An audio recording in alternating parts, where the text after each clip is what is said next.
नमस्कार, मैं हूं रवीक्षा शर्मा और आप देख रहे हैं नव बिहार 24 न्यूज। चलिए आगे बढ़ेंगे आज की मुख्य खबर में। मधेपुरा सदर अनुमंडल के मुरलीगंज प्रखंड अंतर्गत भतखोरा बाजार में आयोजित जलसा कार्यक्रम का उद्घाटन मधेपुरा राजद विधायक एवं बिहार सरकार के पूर्व शिक्षा मंत्री प्रोफेसर चंद्रशेखर ने किया। इस अवसर पर उन्होंने समाज में बढ़ती वैचारिक विषमता, मनुवाद और नारी अपमान के मुद्दे पर तीखा हमला बोला।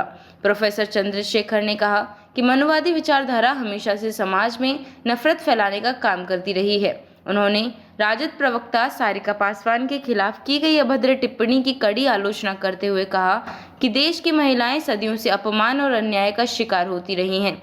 आज भी जब महिला मुखर होकर अपनी बात रखती है तो उस पर घिनौनी टिप्पणी की जाती है। वहीं विधायक ने उक्त टिप्पणी करने वाले युवक आशुतोष को संस्कारहीन और अल्पबुद्धि बताते हुए कहा कि ऐसे लोगों का इलाज कांके के पागलखाने में होना चाहिए।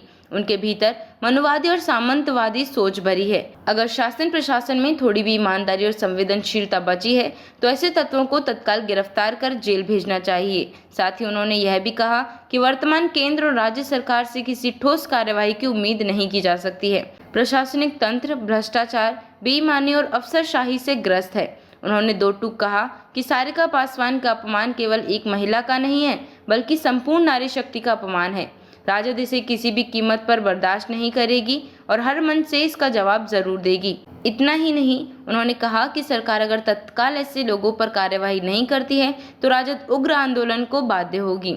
मधेपुरा से रमन कुमार की रिपोर्ट। बाइट प्रोफेसर चंद्रशेखर, पूर्व शिक्षा मंत्री सहित राजद विधायक, मधेपुरा। जिस पंथ, जिस विचार के खिलाफ हजारों वर्ष से, सदियों से हमारे पुरखों ने अपना अपमान सहा है, संघर्ष किया है, चाहे वो शंभुक वध हो, शंभुक महाराज का वध हो, या एकलव्य का अंगूठादान हो, या महात्मा फूले पेरियार का अपमान हो, जननायक कर्पूरी ठाकुर का अपमान हो, शहीद जगदेव प्रसाद जी का कत्ल हो, या लालू जी को दलील करके फर्जी आरोप में जेल भेजने के जो फर्जी आरोप लगा करके जेल भेजा गया है, ये सब मनुवादी विचार इस देश के में हर समय नफरत परोसने में लगा हुआ है। उसी विचार के बाहर इस तरह के क्या बोले आशुतोष वगैरह है। इन लोगों से आशा कुछ नहीं करनी चाहिए।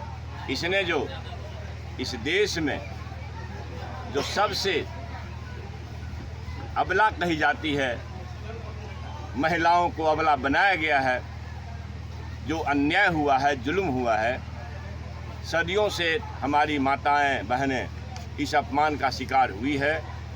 और शूद्रों का अपमान तो कितना हुआ है, या तो भरा हुआ है शास्त्र इसके अपमान से। तो जिस लड़के ने इतनी अभद्र टिप्पणी की है, इसका मतलब उसको संस्कारगत बहुत ही कमज़ोर और अल्प बुद्धि का आदमी होगा। मनुवाद से, सामंतवाद से भरा हुआ दिमाग होगा। ऐसे लोगों का इलाज कांके भेजने पर ही होगा।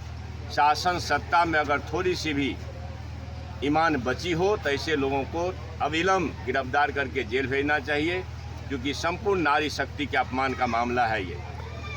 बहरहाल सारिका पासवान थाना भी गई है, FIR भी किए हैं। सरकार से क्या आप चाहते हैं? क्या अब ये सरकार कैसी आप समझ रहे हैं? जो भारत सरकार की स्थिति है वही बिहार, उससे भी ज़्यादा बदतर स्थिति बिहार सरकार की है। यहाँ कोई किसी को देखने वाला नहीं है। अकूत भ्रष्टाचार है, बेईमानी है, नाफरमानगी है, अफसरशाही है।